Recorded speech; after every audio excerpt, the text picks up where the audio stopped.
All right, guys, welcome back to the show. I'm going to do a quick tech tip thing.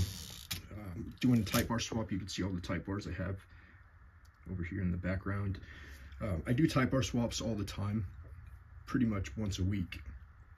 So I'd like to share a couple of tips and secrets about what should be or what can be done to make your job in life a little bit easier.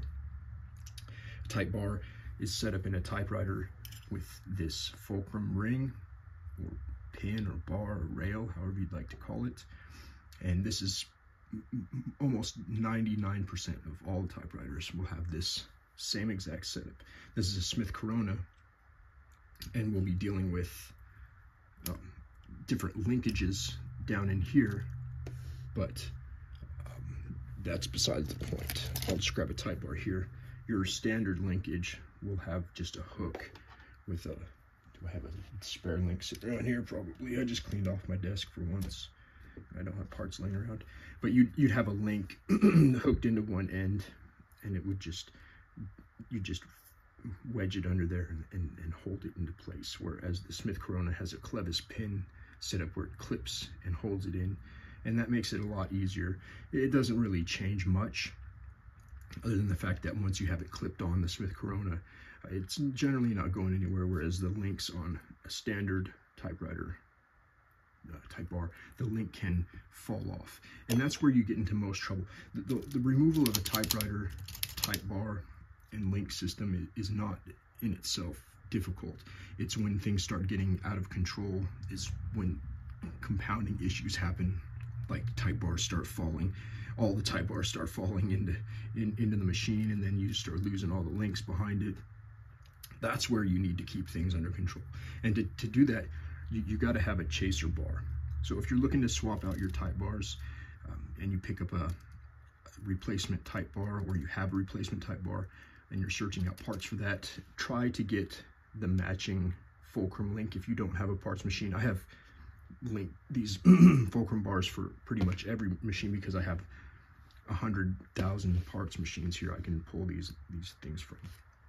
But most typewriters will have some set screws, like this Smith Corona has one right here and right here.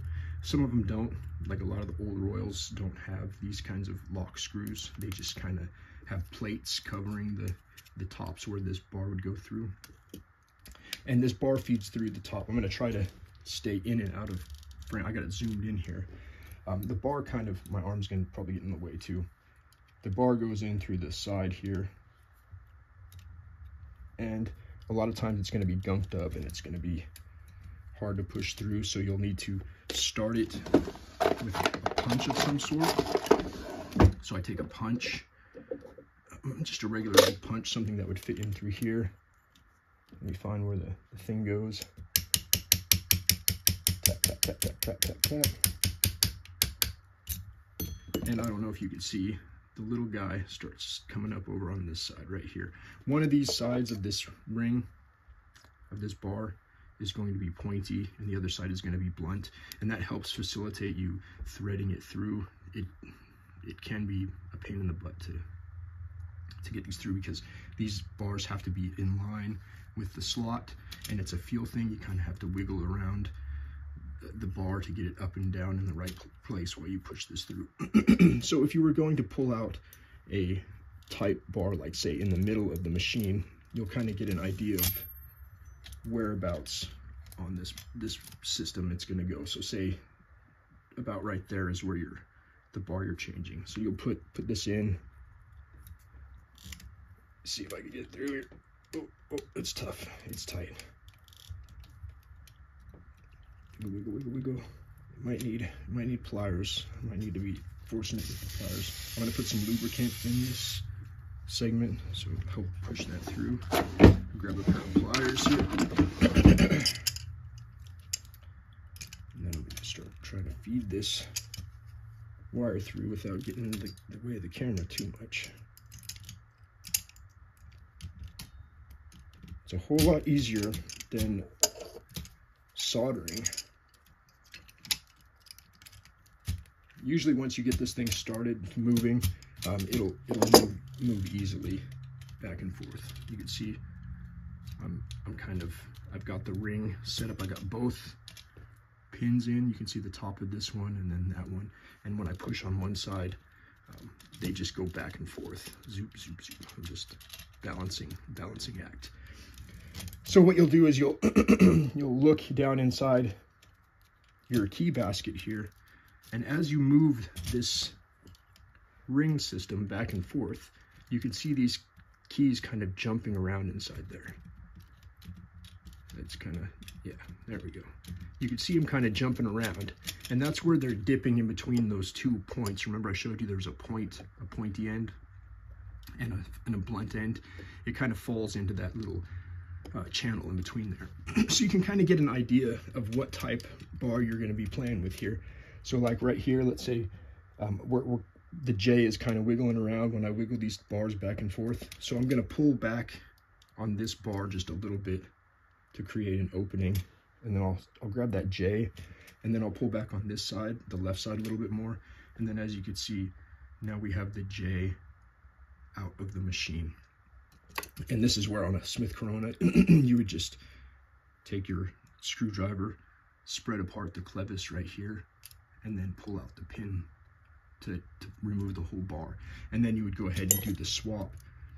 You would put the J back in of the machine we were swapping it for, say a cursive machine, a script machine, a Vogue machine. As long as the Pica and Elite is the same, then it'll work. So now we have these 2 fulcrum pins locked in place. That's holding all of these other bars in line, so they're not gonna fall out or fall down into the machine, because like I said, that's where you things can start getting hairy, is when you start losing all the tight bars and they all start coming out when you really only want to focus on 1 or 2 bars. Now we have them locked in position. So we'll take this J, we'll go ahead and put it back in, and what we're going to do is take one of these sides of the bars, and we're just going to kind of slowly feed it in until we feel the pin, the fulcrum pin, line back up with the bar in the hole. And then what we can do is just finish pushing this all the way out like so. And now we have our other bar out, the fulcrum pin, one of them, it doesn't matter which one because they're the same, is in there. And now the J that we took out, that you saw me take out, is back in, and all the other keys are in place because none of them fell in. But that's generally how you do a type bar swap. One at a time, very slow and methodical. You would go through each and every single one of these, moving the pin loop, just one step at a time, keeping it spread apart, just one space, and you pull one type bar out, swap it, put it back in, slide it over, one, slide it over. And you do that over and over and over again. Or you can go hog wild and pull them all out at once and then deal with that mess. I don't recommend doing that, especially on type bar machines that have loose link systems like this, where you would have the link just kind of holding on there and you have to hold this as you put it in, because all your little links inside underneath will start falling apart. And some of them are matched to their actual letter key, where you would need to have the appropriate link per bar.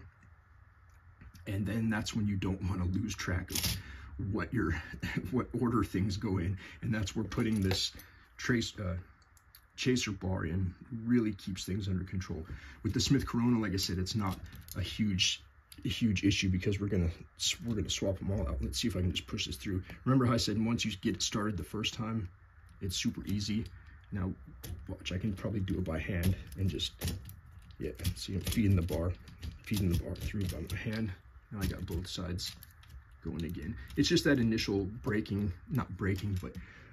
setting the bar free. But like on this machine, I'm swapping all the bars, so I'll probably just pull this link out and this other link out on this side, and now all of the type bars are free, and I can just go ahead and pull all of these. The Smith Corona machines are super easy to do because you kind of just get your free reign of doing things, and you can just pull all the bars and they stay attached and linked. And then you go ahead and do one at a time, get it in there, get your new bar. In this case, the script bar will be swapped in, and then I'll go ahead and line it back up into the hole, put the fulcrum pin through, and then continue to do that all the way across the whole thing. But that is basically it, guys. I hope this helped. I know we had one Facebook friend that has an issue with a type bar that's broken, and this would be the way to swap that out. I know it might seem like it's daunting, but let me tell you, this method is a whole lot easier than soldering. Soldering takes a whole special skill set of another, yeah. Don't recommend soldering unless you have to and you've done it a lot. It's messy, it's inaccurate, yeah, swap the bars out, guys, if you need to. So 10-minute quick tip video on this swapping out type bars, and like I said, it works on every machine pretty much the same exact way. Just follow this guideline and hopefully you can get through it without causing too much issue. And like I said, the worst thing that's going to happen is that some of the bars are going to get out of hand if you start dropping bars in there, and then you'll just have to slowly bring one up at a time and get everything back on track in the rail slot or in the segment slot, and then push the pin through. That's the worst that's going to happen. That or a link will get disconnected back here, and then in that case it's just a matter of sliding the link back into the hook back into its appropriate hole back in the back there. All right, guys, enjoy your weekend. I'm going to get started on this machine, and then I'll show it off. This is a special Coca-Cola machine that I'm doing for somebody, a collector, and it turned out really cool. So keep in touch. Talk to you guys later.